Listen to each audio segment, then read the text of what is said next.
Do estado de saúde do presidente Lula, prossegue a entrevista coletiva ainda dos médicos responsáveis por essa cirurgia realizada durante esta madrugada no Hospital Sírio-Libanês. Algumas informações importantes sobre esse procedimento para drenar uma hemorragia no crânio. O presidente está bem, está conversando, acordado, portanto. A previsão dos médicos é de que ele deixe a UTI dentro de 48 horas e na semana que vem retorne a Brasília. Portanto, a alta na semana que vem, mas a alta da UTI já dentro de 48 horas, porque o presidente responde muito bem a essa cirurgia realizada nessa madrugada. Para quem não acompanhou mais cedo, o presidente se sentiu mal, sentiu dores de cabeça ainda ontem. Chegou a ir para o Hospital Sírio-Libanês em Brasília, foi transferido e aí nessa madrugada foi submetido a esse procedimento para a drenagem dessa hemorragia, que sim tem a ver com aquela queda que o presidente Lula sofreu em outubro, né, quando bateu a cabeça, estava cortando as unhas do pé, e aí bateu a cabeça, teve ali, aliás, tomou pontos, né, naquela época e tal, 5 pontos, e aí agora tem essa relação, sim, de acordo com os médicos. Mas boas notícias, os médicos também descartam qualquer sequela, já de cara, de que não tem e não terá nenhuma sequela a partir dessa intervenção realizada pelos médicos no Hospital Sírio-Libanês. Sobre esse assunto, a gente vai conversar com a doutora Diana Santana, neurocirurgiã do Sírio-Libanês. Eu vou colocar aqui algumas falas dos médicos de Lula e a gente comenta com a doutora para até fazer uma tradução mediquês português. Muitos termos não são 100% compreensíveis para nós. Primeiro, o médico Roberto Calil Filho, cardiologista, o médico do presidente, que resumiu a situação de Lula. Ele teve a queda, na queda ele fez uma contusão cerebral e ele fez a coleção dos dois lados. Depois essa coleção absorveu, mas enquanto a dura, as fibras da dura não colam, acaba tendo trabéculas de vasos pequenininhos, venosos, que ligam uma folha da meninge à outra. E aí, quando, na fase de absorção, às vezes fica mais liquefeito o sangramento e ele acaba absorvendo mais água e estira o vasozinho e pode ter um sangramento tardio. Isso pode acontecer meses depois. Ele já tinha absorvido o primeiro sangramento e aí acabou tendo um segundo, mas é tudo provavelmente consequente à queda.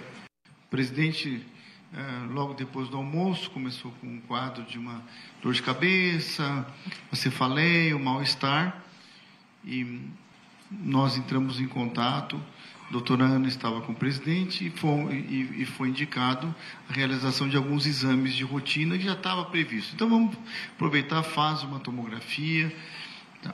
E a tomografia já constatou um novo sangramento, que é um sangramento na região do cérebro e um sangramento até mais importante.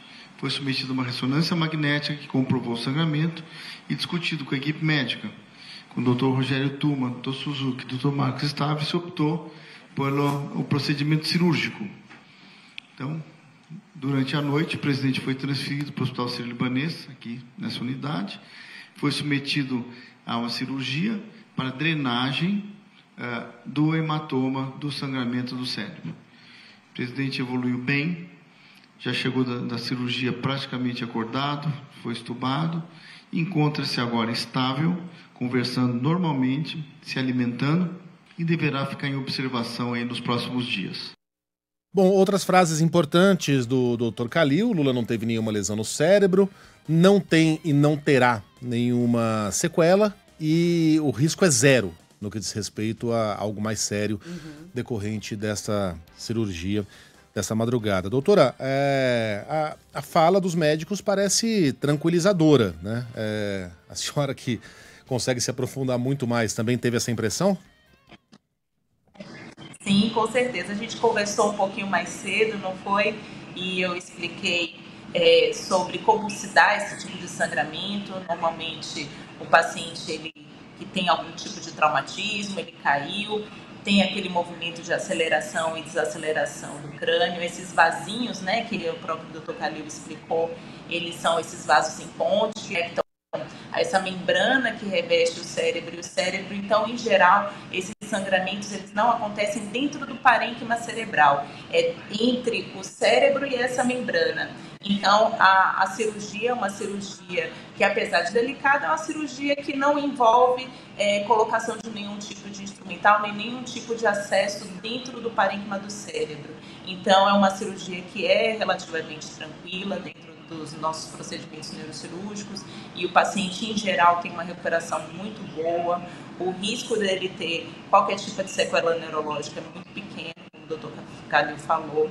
E agora só cuidar nesses próximos dias, de manter uma observação neurológica e uma observação dos parâmetros vitais, e em breve, com certeza, ele estará aí ativo conosco.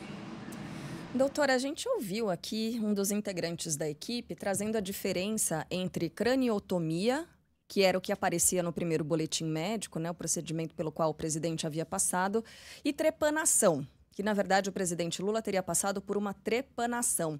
Qual a diferença entre um procedimento e outro? A trepanação é um procedimento que é padrão Moro, né, também para a gente tratar esse tipo de hematomas, e é feito um furo, né, é feita uma incisão na pele, e é feito um furo com um material que a gente chama de craniótomo, como se fosse uma broca, que tem uma dimensão mais ou menos desse tamanho, e é feito um furo, um orifício no crânio.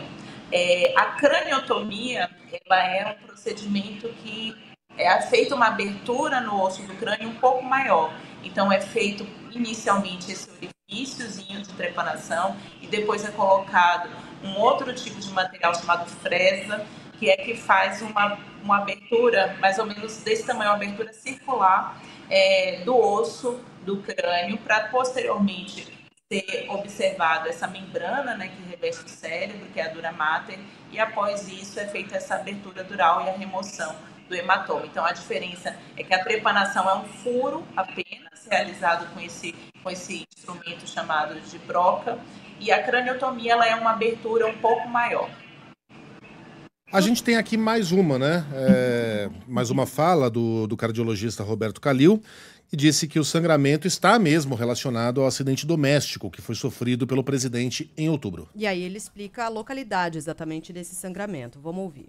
A cirurgia não foi muito longa, em torno de 2 horas. O sangramento está situado entre o cérebro e a meninge, embaixo da membrana chamada dura mater.